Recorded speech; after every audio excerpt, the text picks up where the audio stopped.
युवाओं में वर्तमान समय में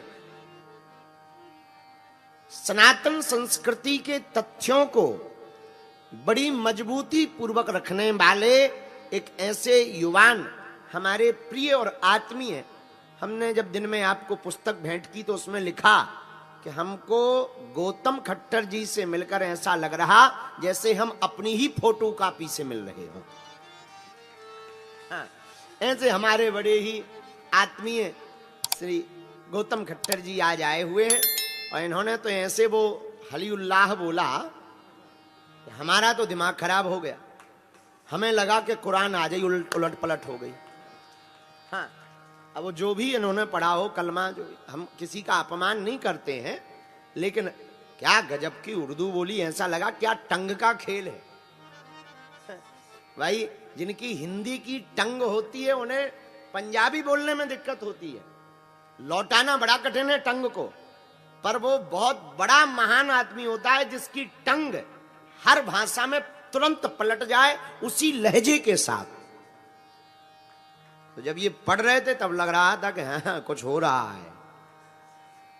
तो बड़ी मजबूती के साथ आप सनातन धर्म के तथ्यों को समस्त युवाओं तक पहुंचाते हैं। ऐसे हमारे प्रिय श्री गौतम खट्टर जी आए हैं, आप लोग भी ताली बजाकर उनका स्वागत कर सकते हो।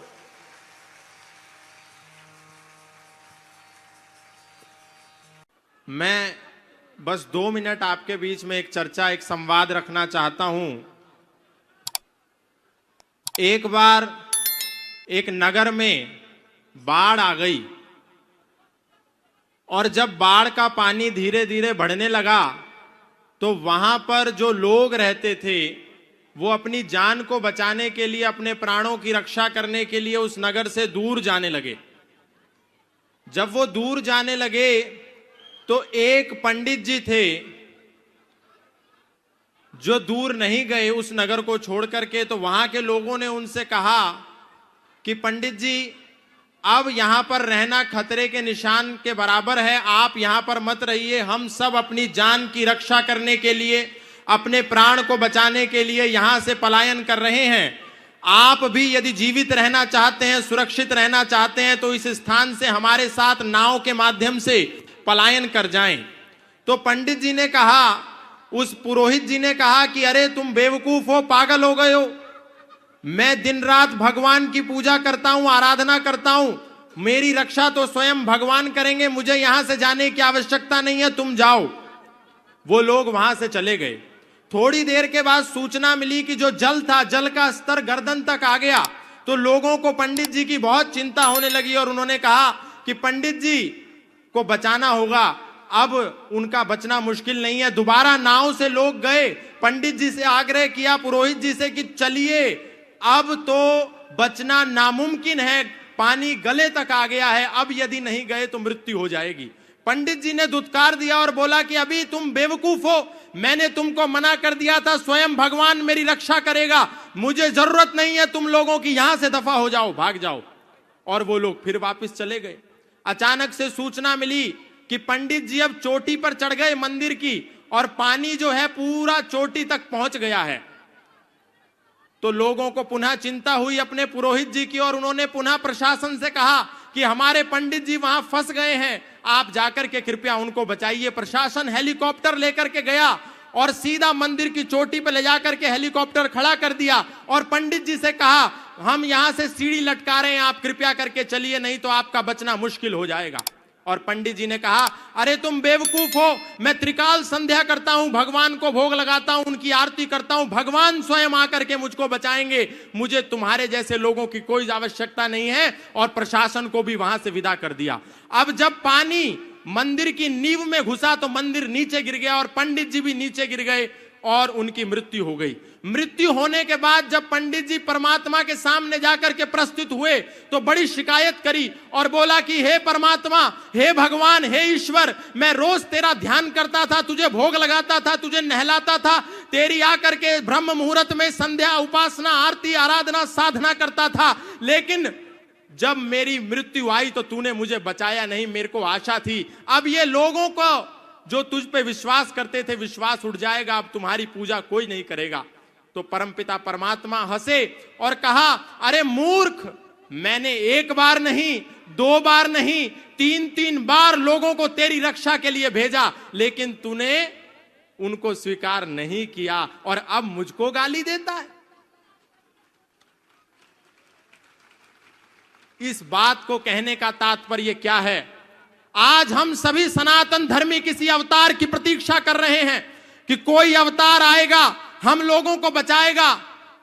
आप सोच करके देखिए, योगेश्वर भगवान श्री कृष्ण आए, अर्जुन का मार्गदर्शन किया और उसको कहा, शस्त्र उठाओ, हतो वा प्राप्स्यसि स्वर्गम जीतवा वा भोक्ष्यसे महीम तस्माद् उत्तिष्ठ कौन्तेय युद्धाय कृत निश्चया। अर्जुन भी भाईचारा निभाना चाहता था अधर्मियों और विधर्मियों के साथ, लेकिन भगवान ने कहा मानवतावादी लोगों के साथ भाईचारा निभाया जाता है, इसीलिए मैं तेरे लिए शस्त्र नहीं उठाऊंगा, शस्त्र तुझे उठाना है, इनसे लड़। लेकिन जब भगवान श्री कृष्ण थे, हम थोड़ी देर के लिए जागे और पुनः सो गए। भगवान राम आए, हमको जगाया, हम थोड़ी देर के लिए जागे, पुनः सो गए। चैतन्य महाप्रभु आए, हमको जगाया, थोड़ी देर के लिए जागे, पुनः सो गए। दत्तात्रेय भगवान आए, हम थोड़ी देर के लिए जागे, पुनः सो गए। शंकराचार्य आए, हमको जगाया, हम थोड़ी देर के लिए जागे, हम पुनः सो गए। महर्षि दयानंद आए, हमको जगाया, हम थोड़ी देर के लिए जागे, पुनः सो गए। लेकिन आज पूज्य श्रद्धेय स्वामी बागेश्वर बाबा जी, आचार्य धीरेन्द्र कृष्ण शास्त्री जी, हम सभी सनातन धर्मियों को जगाने के लिए आए हैं। हम जागते हैं और सो जाते हैं। महाराज श्री का एक ही संकल्प है कि सनातनी सनातनी भाई भाई, जातिवाद की खत्म लड़ाई। हम लोगों के बीच में ये जो छुआछूत नाम का विष आ गया है, ये जो ऊंच नीच का जहर आ गया है, ये जो तिरस्कार का भाव आ गया है, एक दूसरे को जब दूर हटाने का भाव है, इसको समाप्त करके हम सब सनातनी एक हो जाएं, एक हो जाएं। पूज्य बाबा जी का संदेश अब यात्रा के रूप में हम सबको आगामी दिवसों में देखने को मिलेगा। महाराज श्री का एक ही संकल्प है, एक ही संदेश है कि हम सबको गले से लगाना है। यदि सनातन को बचाना चाहते हैं तो बाबा जी के कार्य के अनुसार, कृतार्थ कर्म के अनुसार 3 बिंदुओं पर हम सभी सनातन धर्मियों को काम करना है। गले लगाना है अपने भाइयों को, बिछड़े और पिछड़े भाइयों को गले लगाइए, नंबर 1। नंबर 2, अपना परिवार बढ़ाइए, और नंबर 3, व्यापार बचाइए। आज पहले एक नारा होता था, हम दो हमारे दो, अब है शेर का बच्चा एक ही अच्छा। और आजकल हमारे सनातनियों के दिमाग में दिवाला घुस गया और कह रहे हैं बच्चा ना बच्ची और नींद आए अच्छी, और वो कह रहे हैं हम 5 हमारे 75, सबके हाथ में ईंट और पत्थर। तो ये भावना जो है गुरुदेव की कि टूट टूट जातियों में बंटते रहे हम, कारण यही था कई सदी कटते रहे हम। बोलूंगा आज सत्य महारथी की तरह, दिनकर ने लिखी उसी रश्मि रथी की तरह। बातें कहूंगा सच्ची, कोई शोक मान ले, चाहे बुराई आज तीनों लोक मान ले। जन्मा हुई इस धरा पे इसी मर्म के लिए, मरना पड़े तो मरूं वेद धर्म के लिए। अरे भूमि थी आर्यवर्त की, विधान नहीं था। अफगान पाक बंगला ईरान नहीं था। गद्दार कोई है तो वो गद्दार हम ही हैं। ये हश्र जो हुआ है जिम्मेदार हम ही हैं। पहले तो टूट टूट रियासत में कट गए, अब दौर यह आया तो सियासत में बट गए। अरे बने मियां मिट्ठू और महान हो गए, छोटा सा पद मिला तो हम सुल्तान हो गए। स्वयं राम कृष्ण की जागीर हो गए, कभी जाट बनिया अहीर हो गए। ठाकुर बने बने हम ही कुम्हार बने हैं, कुर्मी कछार और हम लुहार बने हैं। जैन अग्रवाल और वर्मा हो गए, ब्राह्मण बने कभी तो विश्वकर्मा हो गए। गर्व से गुजर हुए अनुरागी हुए हैं, वाल्मीकि दलित और त्यागी हुए हैं। धर्म की दिशा में अवरोध हो गए, हम ही लोधी लोधे और लोध हो गए। शान बढ़ाने को हम ही लोभी हुए हैं, खतनी खटीक और हम ही धोबी हुए हैं। झींवर बने हरिजन बने, अनिरुद्ध बने हैं, पंजाबी हुए और हम ही बुद्ध बने हैं। अरे सबके सिरों पे ताज गर जाति का सजेगा, सबके सिरों पे ताज गर जाति का सजेगा, मुझको बताओ देश फिर ये कैसे बचेगा। खून के प्यासों को हम स्वीकारते रहे, खून के प्यासों को हम स्वीकारते रहे, मेहनत जिन्होंने की उन्हें दुत्कारते रहे। अरे कह दो कि कोई फूट प्रतिवाद नहीं है, कह दो कि कोई फूट प्रतिवाद नहीं है, मेरे धर्म में कोई जातिवाद नहीं है। कह दो कि यहां कोई, कह दो कि यहां कोई छुआछूत नहीं है, सनातन में कोई भी यहां अछूत नहीं है। अरे वेदों की परंपरा को निभाओ तो सही, मिलकर सभी भगवा के नीचे आओ तो सही। इसलिए मैं बहुत अधिक नहीं कहूंगा, पूज्य महाराज श्री का जो संकल्प है, जिसके लिए पूज्य महाराज श्री दिन रात बिना सोए, बिना अपने बारे में सोचे दिन को जागते हैं, सोने का भी समय नहीं मिलता, रातों को जागते हैं। एक हूक सी दिल में उठती है, एक दर्द जिगर में होता है, और गुरुदेव रात को उठकर रोते हैं जब सारा आलम सोता है।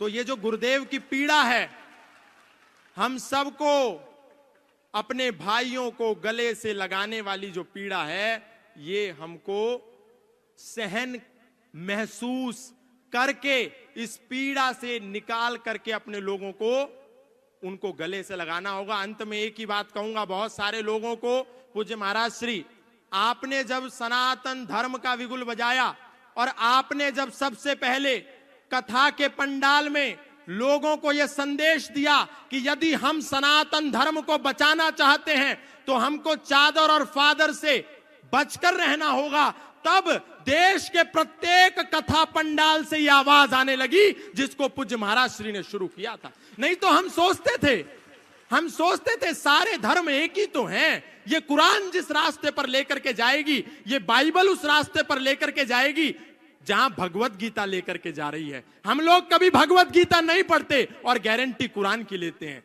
हम लोग कभी वेद नहीं उठा करके देखते और दावा बाइबल का करते हैं, जबकि यदि हम पढ़े तो हमको पता चलेगा कि हमारा वेद तो कहता है संग छद्वम संवदध्वम संवो मनांसि जानताम देवा भागम यथा पूर्वे संजानानाम उपासते। हमारा वेद कहता है सर्वे भवन्तु सुखिनः सर्वे सन्तु निरामया सर्वे भद्राणि पश्यन्तु मा कश्चित् दुःख भाग भवेत्। लेकिन एक समय था जब कथाओं के पंडाल से आवाज आती थी कि हम राम राम बोलते हैं तो हमारे मुंह से अली मौला निकलता है। लेकिन जब पूज्य महाराज श्री ने रोका टोका तो देश का कोई भी व्यक्ति व्यासपीठ से बैठ करके अल्लाहू अकबर नहीं गाता।